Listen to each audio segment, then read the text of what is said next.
जंगल की इस कहानी में आपका स्वागत है। यह कहानी है ईमानदारी, भरोसे और एकता की। हमारे जंगल के राजा सिम्बा शेर हमेशा न्याय और सच्चाई के पक्षधर हैं। आज सिम्बा ने एक महत्वपूर्ण बैठक बुलाई है क्योंकि जंगल में अजीब घटनाएं हो रही हैं और जानवरों को लगता है कि कोई उनकी सुरक्षा को खतरे में डाल रहा है। हाल ही में जंगल में कुछ जानवर गायब हो गए हैं और खाने की चीजें रहस्यमय तरीके से गायब हो रही हैं। सिम्बा को संदेह है कि कोई जंगल में शांति भंग करने की कोशिश कर रहा है। सिम्बा ने सभी जानवरों को बुलाकर कहा कि हमें इस जंगल की रक्षा करनी चाहिए।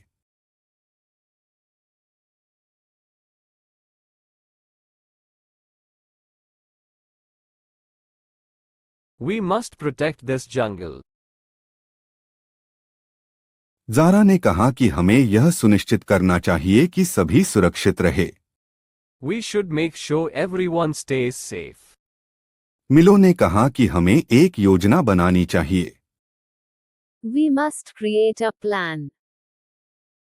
फॉक्सी लोमड़ी ने कहा कि वह मदद करेगी, लेकिन उसके मन में एक चाल थी। I will help too. एक शरारत, a mischief.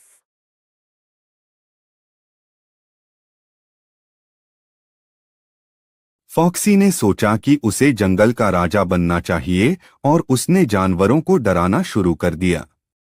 I must become the king of jungle. Foxy ने मिलो को फंसाया और कहा कि शेर ने उसे पकड़ने का आदेश दिया है। King Simba has ordered you to be captured.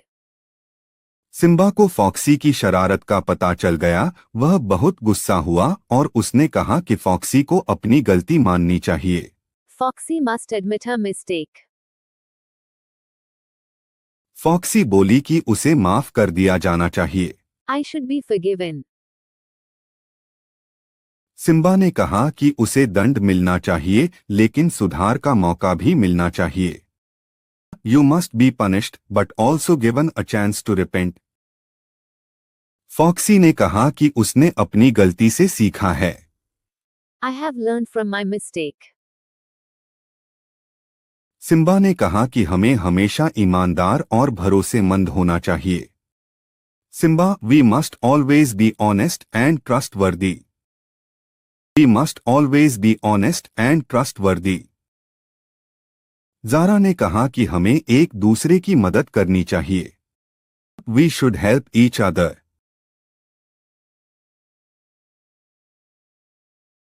मिलो ने कहा कि हमें अपनी जिम्मेदारियों को समझना चाहिए। We must understand our responsibilities. एला ने कहा कि हमें सीखना और बढ़ना चाहिए। We should learn and grow. और इस तरह जंगल की बातें हमें सिखाती हैं कि ईमानदारी और भरोसे से हम सभी को बेहतर बना सकते हैं।